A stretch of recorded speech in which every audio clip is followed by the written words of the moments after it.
Hello, my name is Carl Davis and I am Head of Fraud and ID Management at Equifax Canada. Today, I want to look back through the events of the last few months in order to draw some conclusions around fraud trends we saw during COVID and what we can learn from it. I often have discussions with family and friends about working at Equifax, and most are surprised to learn that we do more than act as the gatekeeper to that three-digit number. Even more than most are surprised and interested to learn about our capabilities in fraud management. Equifax is home to one of the largest multi-sector shared fraud intelligence platforms in Canada. The service has been in market for close to 10 years and has users across Equifax's largest and most strategic clients in retail banking, credit unions, telecommunications, monolines, and more. I used the word shared a moment ago, and that's critical. The platform is a consortium where members will identify suspicious transactions which are subsequently made available to all other consortium members to use as part of their fraud strategies. In 2019, the platform processed just over 22 million transactions as part of our clients' customer acquisition process. And based on loss avoidance calculations, we saved our Canadian clients close to 1.5 billion Canadian dollars in fraud loss. Much of the information I want to share with you today comes from the intelligence we can deliver by leveraging our analytical capabilities across such a unique dataset. So it is fairly well accepted that when uncertain times are closing in or upon us, fraudulent behavior tends to increase. There are many historical markers showing this to be true. And taking an economist viewpoint, fraudsters would be leaving money on the table if they did not exploit the opportunities made available by a less rational consumer. I'm sure we've all heard the recent stories about personal protective equipment scams, shady organizations preying on the fear of society's most vulnerable members only to steal their credit card information for their own gain.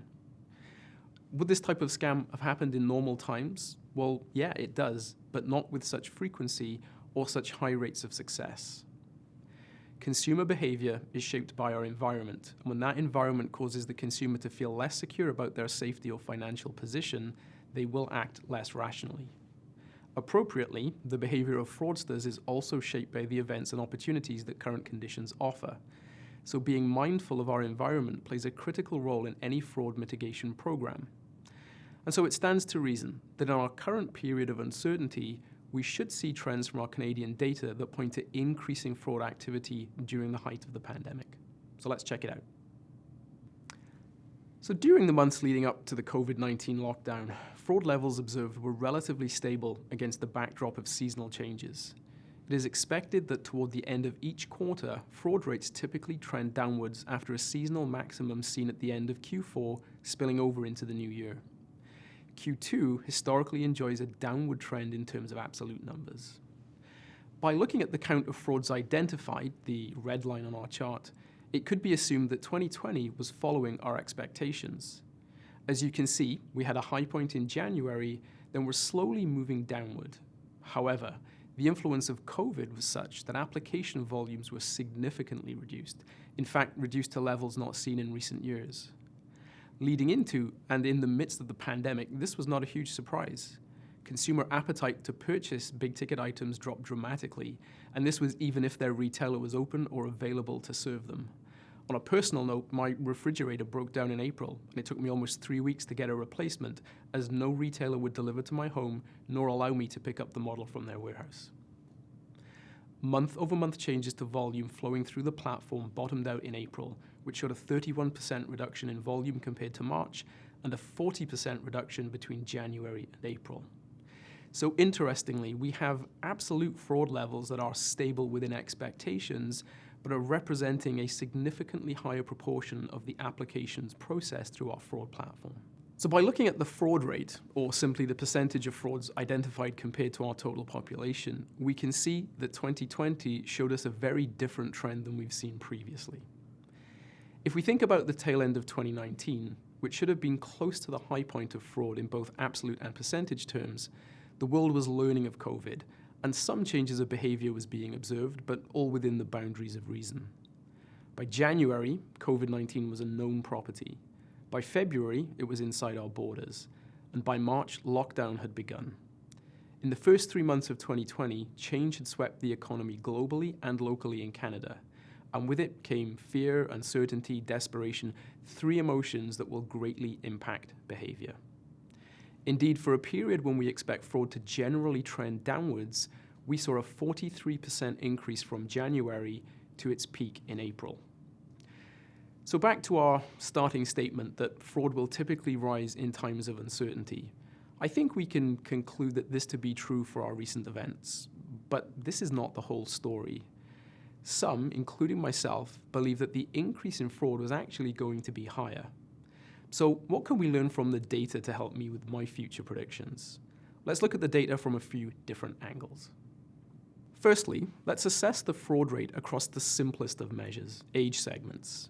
Now, it's relatively common amongst our data that fraud rates are highest in the 25 to 44-year age range. This was stable pre-COVID and rose during the lockdown period, but was generally aligned with expectations for that segment. The fact that fraudsters like this segment makes sense.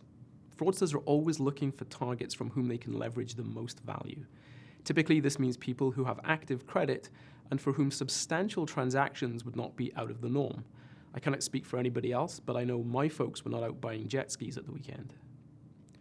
What stands out to me during the time frame is two other segments that I would argue experienced growth in fraud rates that are higher than we expected, the segments at either end of the age spectrum. Consumers 24 and under and those over 65 showed increases in their fraud rates that I would categorize as higher than expected. As you can see on the charts for those target segments, we have fraud rates rising from the start of our lockdown period and continuing through May, all the while under the observation that application rates were dropping significantly. So what can we draw from this? Well, it's understandable to see reduced application volume from these segments more than others during the times of crisis. High disposable income is not a trait of these segments, and so keeping spending in check would be expected.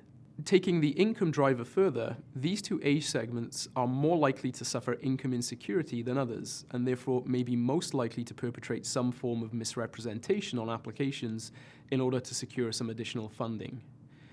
A more simplistic answer could be that these two segments are the least security conscious amongst our population, hence the rise of scams against our senior citizens and the willingness of our youngest members of society to aid fraudsters by storing their personal information on social media.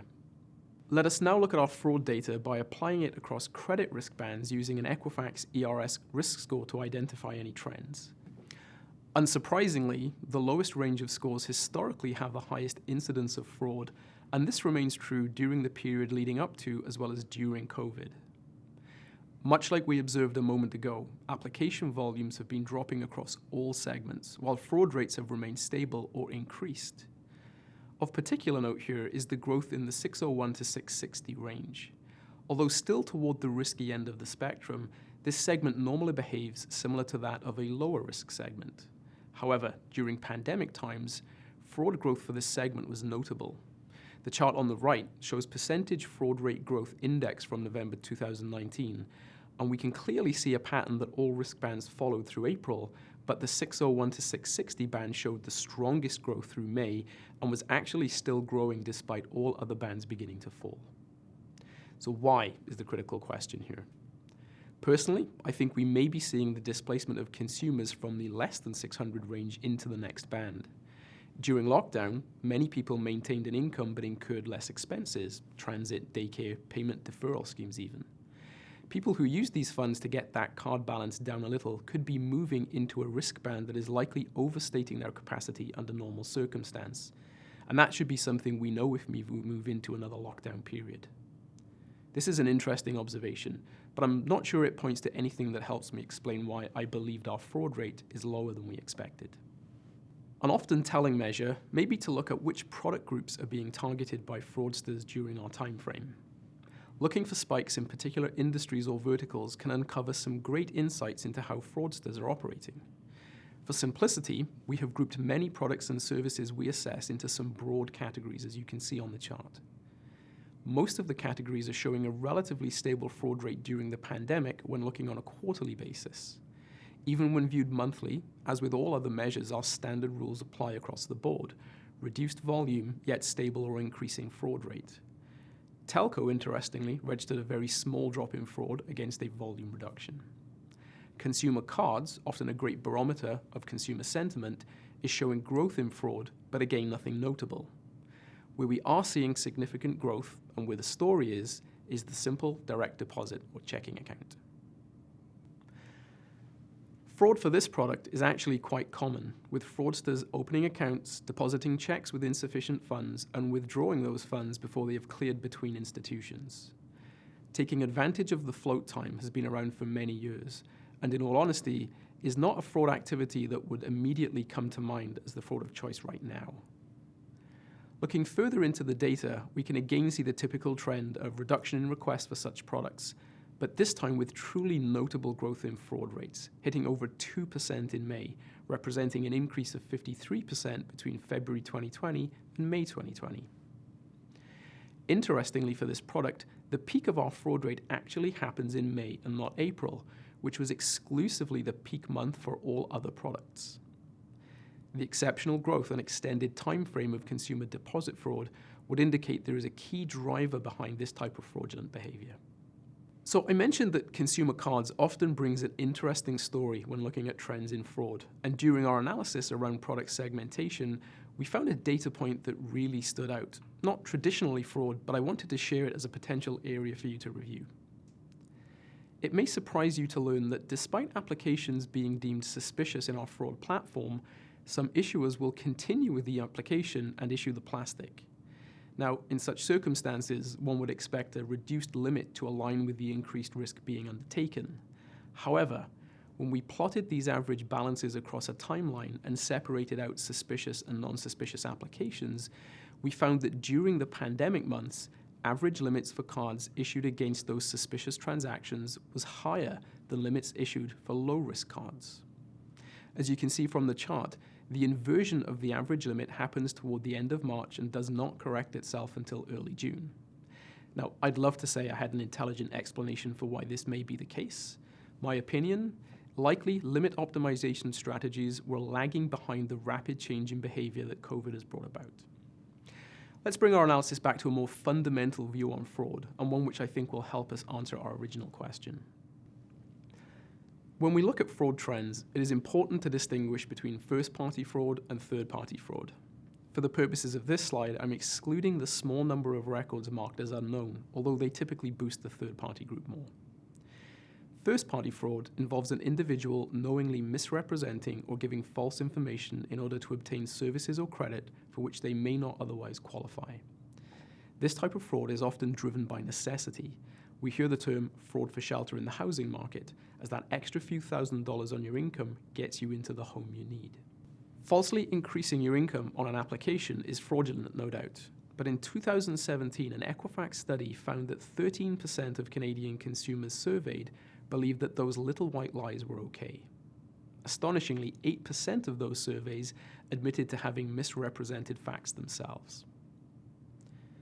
Third-party fraud is more sinister and often committed by organized gangs who use proceeds of fraud to fund other criminal and terrorist activities. This is the type of fraud consumers often think about, where identities are stolen and used to open and exhaust credit limits in a matter of hours. If we look at our fraud data simply in terms of first-party versus third-party, we can see that prior to lockdown, the rates of both types are relatively consistent and actually track very closely to each other. However, once we begin to move into the timeline where the pandemic is at its peak, we can see significant growth in third-party fraud and much more modest growth in first-party fraud. I had expected that during our pandemic, we would see both types of fraud grow consistently. And while we have seen increases, most of that appears to be coming from third-party fraud. So what in the market is driving growth in third-party fraud? Or, if we are to trust the premise that all fraud will grow in uncertain times, which I do, the question should be, what is suppressing the expected growth of first-party fraud? The answer, at least in part, lies with the Government of Canada. As we mentioned, first-party fraud is more often than not born from necessity. I need that loan to provide for my family, and so my credit application will contain some additional fictitious income. The drivers behind that behavior have not changed during COVID. In fact, I would suggest they are worse. But then, this is anything but a typical crisis, and comparing to recessionary fraud trends may be the issue. A virus causing a global pandemic is the outlier here, and required an exceptional response. During the height of the pandemic in April, the Canadian government began a social assistance program aimed at consumers whose income was impacted by COVID. The Canadian Emergency Response Benefit, or CERB, is a monthly payment of $2,000 Canadian directly into consumers' deposit accounts with, by our government's own admission, very little review of any fraud risks. In fact, a report from a national media outlet suggested a memo ordered federal employees not to impose a stop pay on suspected fraudulent CERB applications. Now, this approach has now changed, and the government are looking for ways to claw back some of the losses, but that's a challenge for another day. What the admirable CERB program has done is essentially cooled off the driver behind first-party fraud that's muting its expected growth during the pandemic. If I were in a poor financial position but needed that bridging loan, I no longer have to embellish on an application form. I can simply register for CERB and get $2,000 directly into my bank account each month. Third-party fraud is still rising, of course. Organized crime does not take a break from their activities because of a virus.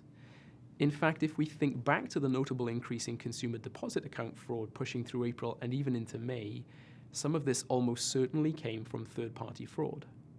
Those fraudsters read exactly the same article as me, outlining the limited fraud check on CERB applications, and therefore started opening bank accounts using stolen or synthetic identities in order to claim a CERB payment. A very easy score for fraudsters, most of them disappearing after a single payment was made in order to set up another account.